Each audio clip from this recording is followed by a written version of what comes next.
Hey NBA fans, here's how it works on this channel. More subscribers equals more videos for you guys. The latest news, rumors, trade deadline stuff, which will be here before you guys know it. If you want more videos, you gotta subscribe. So hit that big red button and turn on those notifications so you never miss a video when we upload one on the channel.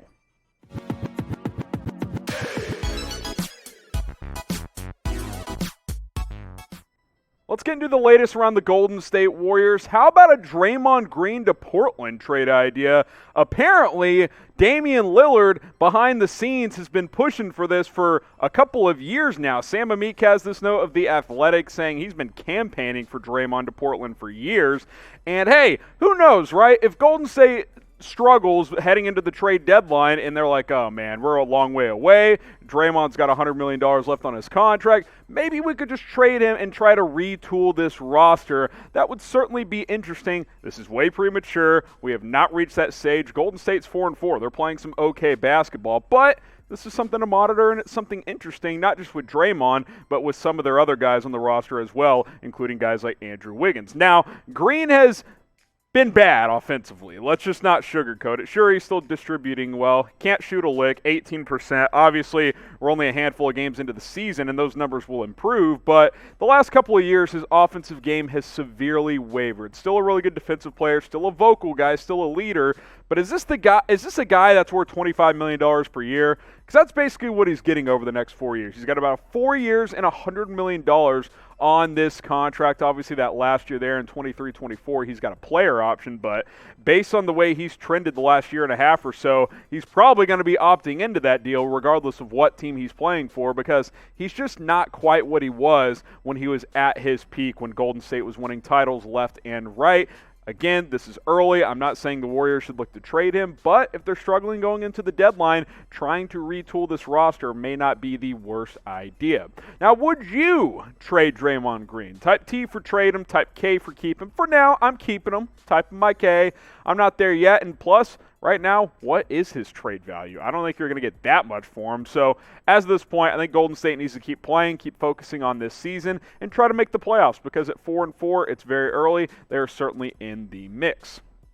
Now, one reason they're in the mix is because Steph Curry's been incredible. 62 points the other night. Now, he did have an ankle injury the other night. Just rolled it a little bit. Doesn't appear to be too serious. Steve Kerr says we'll have more information on this over the next day or so. Wouldn't be too alarmed. Obviously, Steph Curry is critical to this team this year without Klay Thompson. They really need his scoring in that backcourt. So hopefully he doesn't miss too much time. He may not miss any time, but he did leave that game against the Los Angeles Clippers. He's been great. Now, the efficiency hasn't been awesome, but that 62-point game will certainly help in that area. 30 points, 36% from three. I expect that to get up near and maybe even above 40 as the season progresses. Remember, Curry only played in a few games last year. He's still working his way back as well, and I think he still has a chance to put up an MVP caliber season, especially considering he has to be the primary player, because guess what? Kelly Oubre has stunk as well. You look at the next 5 games, we'll see if he can give it a go against the Clippers on Friday night, and then the Raptors come to town and the Pacers as well.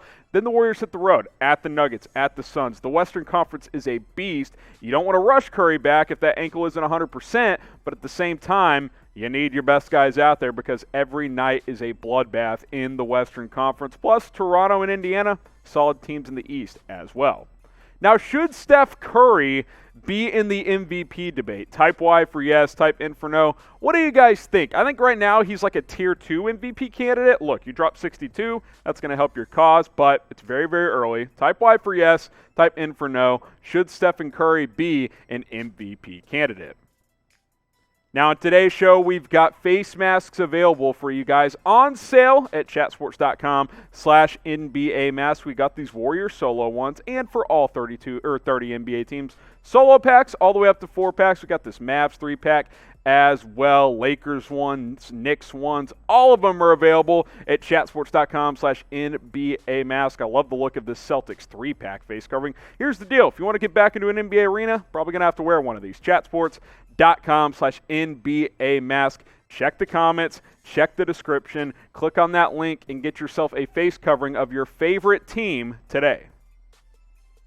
Let's get to the latest Mavericks rumors and news. How about a Zach Lavine trade? I saw this one floated out there from Bleacher Report as they put together 5 blockbuster trades, and one around the Mavericks was trading for Zach Lavine. And this is actually fairly intriguing to me because Lavine, in the last 2.5 years, I'll say, prior 2 seasons and early on this year, he's become a really good scorer in the NBA. Averaged over 25 last year, and I think he would be an upgrade over Tim Hardaway Jr. clearly as that number 3 type of star next to Luka Doncic and Kristaps Porzingis, and especially with KP having injury concerns, he would give you that scoring punch if and when he inevitably misses games. And we know Mark Cuban, very aggressive on the trade market because at times he's missed in free agency. Lavine having another hot start to the season, 25 points, shooting 46% from the floor. He's improved as a three-point shooter. Really good creator as well. Could be that secondary ball handler next to Luka Doncic. I'm actually very intrigued by the idea of trading Zach Lavine. Now, the Bulls are a team that's very young, so do you want to trade probably your best young player? That's a different question for a different day, but exploring this idea is something I thought I would bring to the table for you guys. So this is what Bleacher Report threw together. Zach Lavine to the Mavs for Tim Hardaway Jr., expiring contract, free agent after this year. Tyrell Terry, your second-round rookie draft pick. James Johnson, nice piece, but I think a solid throw in there. And then a 2025 top 7 protected first-round pick. That sounds like a lot. It's actually not a lot. Hardaway's expiring. Tyrell Terry's unproven. James Johnson's a nice role player, but he's 33 years old. And a 2025 first-round pick, first-round picks aren't that valuable in the NBA, especially if you're a playoff team, because that's going to be in the 20s, and it's protected as well. So who wins this trade? Type DAL for the Mavericks, type CHI for the Bulls. I actually like this trade for the Dallas Mavericks. I think this would be a very, very interesting move if Mark Cuban could pull it off. Zach Lavine is a nice scorer, and I think he would be a nice fit in Dallas. Remember, he would get less attention on him than he ever has playing with Luka and hopefully a healthy Kristaps Porzingis, who we'll talk about in just a second. So I would be on board with this trade. Usually you see a lot of these trade ideas that these sites throw together, and you're like, that's just ridiculous. I don't think this one is. I think it's fair compensation, and I think it would actually be a decent fit for the Dallas Mavericks. I'd love to see it. We'll see if anything can materialize before the NBA trade deadline. Now, speaking of Kristaps Porzingis, we do have a bit of an update. Rick Carlisle gave an update on his injury status, saying, look, he's close to returning. We're not talking about weeks. Now, he won't play the next couple of games. The earliest he would play is on January 11th, but he could make his debut very, very soon. Early next week, I think it's very, very possible we do see the Unicorn back in a Mavericks uniform and playing next to Luka Doncic, which would be very nice because the Mavericks offense has struggled early on in the NBA season. Now, here's more from Rick on the specifics here, saying in terms of a timetable, we're not talking weeks. We're talking sometime in the next week, maybe week and a half if all things continue to go well. So 10 days at the most, right? Unless he has a setback. And that's a very good sign because Kristaps Porzingis put a nice season together last year, and especially in the bubble, only played 6 games in the bubble, but after that 3 or 4 months off, got fully healthy. He averaged like 30 points in the bubble. He was really, really good, and I think the Mavericks would have had a damn good chance of beating the Clippers in the playoffs had he been healthy. If he can get back and stay healthy, this Dallas Mavericks team has a chance to contend in the Western Conference.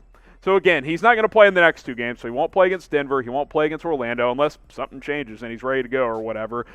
Maybe the Pelicans. I would look at the 13th against Charlotte. Not a super strong opponent. You can kind of ease him in that game before a big game against the Milwaukee Bucks on the 15th. So highlight that game against Charlotte on January 13th as a real opportunity for Kristaps Porzingis to make his debut for the Dallas Mavericks this season. And if you're as excited about Porzingis' return as I am, spam me in the comments. Just type me in the comment section down below and just be like, hey, I'm happy.